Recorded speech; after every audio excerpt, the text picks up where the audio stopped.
ஹாய்ங்க, இன்றைக்கி நம்ம சேனலில் ஆரி ஒர்க் கிளாஸ் பார்ட் 4 தான் பார்க்க போகிறோம்.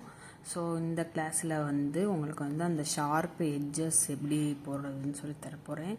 அது போக கொஞ்சம் கர்வ்ஸில் லீவ்ஸ் எல்லாம் எப்படி போடணும் அப்படின்ற மாதிரி சொல்லி தரப்போகிறேன். என்னடா ரொம்ப நாளாக செயின் ஸ்டிச்சே போட்டுகிட்டே இருக்கும், பீடு எதுவும் இல்லைன்ற மாதிரி யோசிக்காதீங்க. ஏன்னா செயின் ஸ்டிச்சு ரொம்ப ரொம்ப முக்கியம். அதனால தான் உங்களுக்கு நான் 3 கிளாஸ் வர செயின் ஸ்டிச் எடுக்கிறேன். ஸோ நல்லா கற்றுக்கோங்க. இப்போ இதில் ஷார்ப் எட்ஜஸ் மாதிரியே வருதா, ஸோ அந்த எட்ஜஸில் நம்ம எப்படி போட போகிறோன்றதான் நான் சொல்லித்தர போகிறேன்.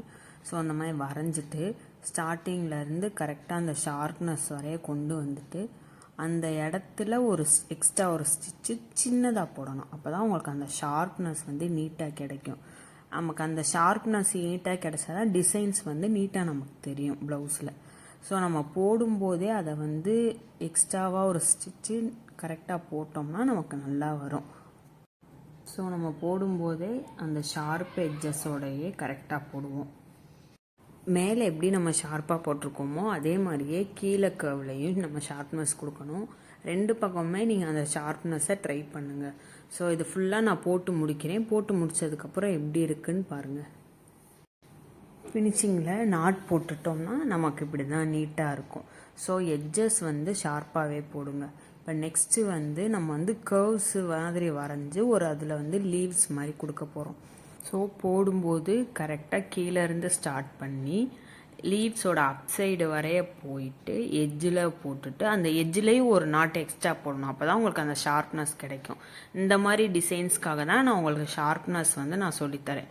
ஸோ கரெக்டாக அந்த நார்மல் ஸ்டிச்சை கொண்டு போயிட்டு எட்ஜில் முடிச்சு அந்த எட்ஜில் ஒரு எக்ஸ்ட்ரா ஒரு ஸ்டிச் போட்டுட்டு அதுக்கப்புறம் அப்படியே ஆப்போசிட் சைடு கீழே கூடி கொண்டு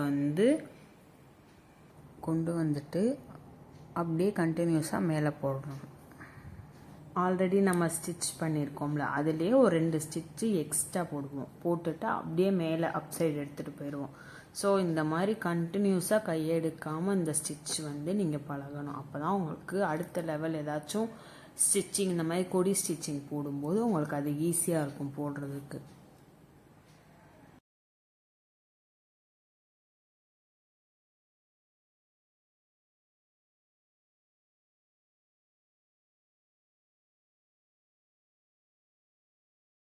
நாட் போட்டு முடிச்சிட்டிங்கன்னா உங்களுக்கு ஃபினிஷிங் இப்படி தான் இருக்கும். ஸோ உங்களுக்கு அந்த டிசைன் கொஞ்சம் நீட்டாக தெரியும். இந்த மாதிரி கொடி டிசைன்ஸுக்கெல்லாம் நீங்கள் இந்த மாதிரி கண்டினியூஸாக போட்டால் உங்களுக்கு அது நல்லாயிருக்கும்.